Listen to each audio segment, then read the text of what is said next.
2 étapes pour réussir l'intégration de vos nouveaux collaborateurs au sein de l'entreprise.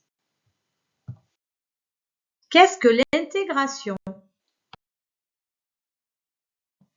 C'est le moment où nous allons préparer l'arrivée et accueillir un nouveau collaborateur dans l'entreprise.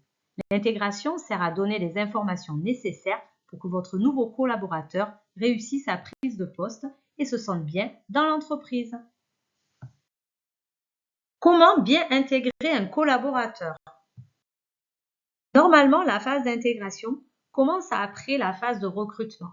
Mais en fait, l'intégration commence dès le processus de recrutement à travers les échanges que vous avez eus avec le candidat. Si les échanges se placent bien, il aura une bonne image de l'entreprise et aura envie de vous rejoindre. La deuxième étape importante est la signature du contrat de travail. C'est à partir de cette étape que la relation professionnelle commence lors de cet échange. Vous allez pouvoir fournir des explications sur le fonctionnement de l'entreprise et les règles à connaître. Vous pouvez profiter de cette étape pour transmettre les documents nécessaires à l'embauche, comme la mutuelle, la prévoyance, la fiche de fonction, le livret d'accueil ou encore le règlement intérieur.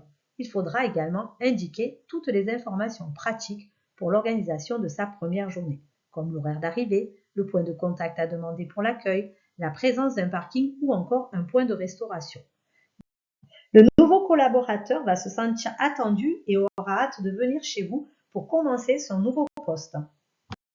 Souvent la première impression qui marque les esprits, donc attention à la façon d'accueillir les collaborateurs dans votre entreprise. Ce sont bien les premiers jours qui vont déterminer la manière dont votre collaborateur se projettera par la suite dans sa collaboration avec vous. Et pour cela, dès l'arrivée, il faudra soigner l'accueil de votre collaborateur pour qu'il se familiarise avec son nouvel environnement de travail.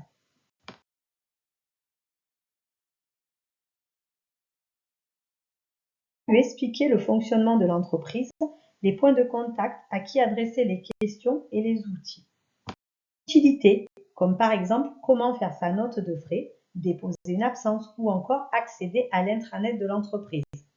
Lors de ses premières journées, il sera aussi important de lui faire visiter les locaux et de lui présenter les équipes pour que les nouveaux collaborateurs soient identifiés et qu'ils puissent s'intégrer dans l'entreprise avec ses nouveaux collègues de travail.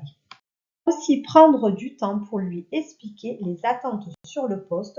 Pour cela, vous pourrez lui transmettre sa fiche de fonction et lui donner des objectifs clairs pour qu'il sache ce que vous attendez de lui.